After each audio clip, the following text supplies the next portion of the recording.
everyone, I'm Mrs. Herron, Superintendent, Secretary, and parent to a kindergartner. We're going to be reading Chapter 11, TV or Not TV. Wow, Friday was a great adventure because AJ took me on the school bus. It was noisy and smelly and very, very bumpy, and just about everyone on the bus wanted to get a good look at me, including the driver, Miss Victoria. It was exciting.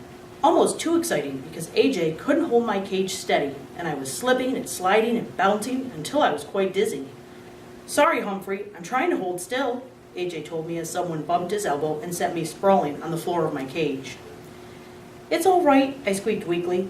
The bus let us off close to AJ's house. It was a 2-story old house with a big porch. As soon as I entered, I got a warm welcome from AJ's mom, his younger brother Ty, his little sister Deely, and his baby brother Bo. "Anthony James, introduce us to your little friend," his mom said, greeting us. Anthony James? Everybody at school called AJ by his initials, or just AJ. "This is Humphrey," he answered. "Hello, Humphrey," said Mrs. Thomas. "So how was your day, Anthony?" "Lousy. Garth kept shooting rubber bands at me. He won't leave me alone." "But you two used to be friends," his mother said. "Used to be," said AJ, "until he turned into a jerk."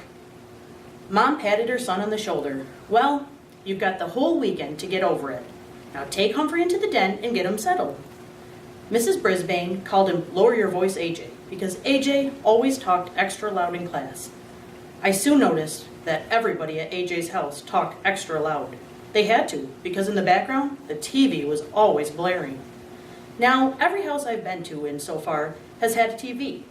Even Miss Mack had a TV, and I enjoyed some of the shows I'd seen with her. There's one channel that has nothing but the most frightening shows about wild animals attacking one another. I mean wild, like tigers and bears and hippopotamuses. Gee, I hope that's not on our vocabulary test in the near future. Those shows make me appreciate the protection of a nice cage, as long as the lock doesn't quite lock.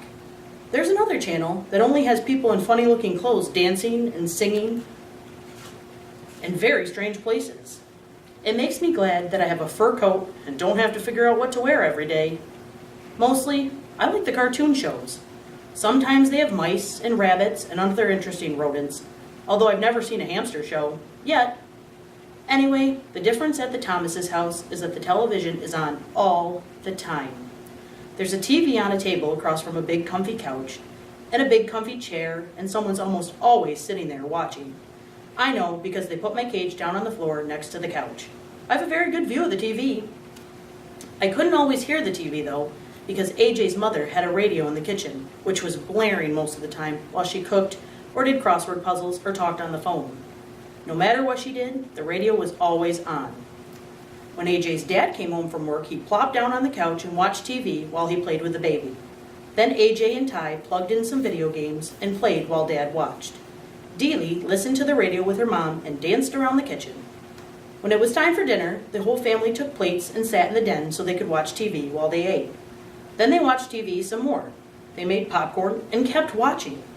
Finally, the kids went to bed, the baby first, then Deely, and later Ty and AJ. After they were all in their rooms, Mr. and Mrs. Thomas kept watching TV and ate some ice cream. Later, Mrs. Thomas yawned loudly. "Oh, I've had it, Charlie. I'm going to bed, and I suggest you do too," she said. But Mr. Thomas just kept on watching. Or at least, he kept on sitting there until he fell asleep on the couch. I ended up watching the rest of the wrestling match without him. Unfortunately, the wrestler I was rooting for, Thor of Glore, lost. Finally, Mr. Thomas woke up, yawned, flicked off the TV, and went upstairs to bed. Peace at last. But the quiet only lasted about 10 minutes.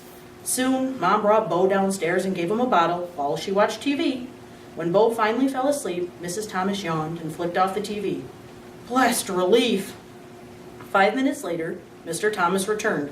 "Sorry, hamster, can't sleep," he mumbled to me as he flicked on the remote. He watched, and then dozed off again. But the TV stayed on, leaving me no choice but to watch a string of commercials for car waxes, weight-reducing programs, exercise machines, and red-hot harmonica classics. The combination of being nocturnal and being bombarded with sight and sound kept me wide awake. At the crack of dawn, Deely tiptoed into the room, dragging her doll by its hair, and switched to a cartoon show about princesses. She watched another show about cats and dogs. Scary. Then Mr. Thomas woke up and wanted to check some sports scores. Mrs. Thomas handed him the baby and his bottle, and soon the older boys switched over to video games and their parents and watched them play. It was loud, loud, loud, but the Thomases didn't seem to notice. "What do you want for breakfast?" Mom shouted. "What?" Dad shouted louder. "What do you want for breakfast?" Mom yelled. "Toaster waffles!" Dad yelled louder. "I can't hear the TV," Ty hollered, turning up the volume. "Do you want juice?" Mom screamed. "Can't hear you," Dad responded, and so it went. With each new question, the sound on the TV would be turned up higher and higher until it was positively deafening. Then Mom switched on her radio. The Thomases were a perfectly nice family, but I could tell it was going to be a very long and noisy weekend unless I came up with a plan. So I spun on my wheel for a while to help me think, and I thought and thought and thought some more, and then it came, the big idea. I probably would have come up with it sooner if I could have heard myself think. Around noon, the Thomases were all watching the football game on TV.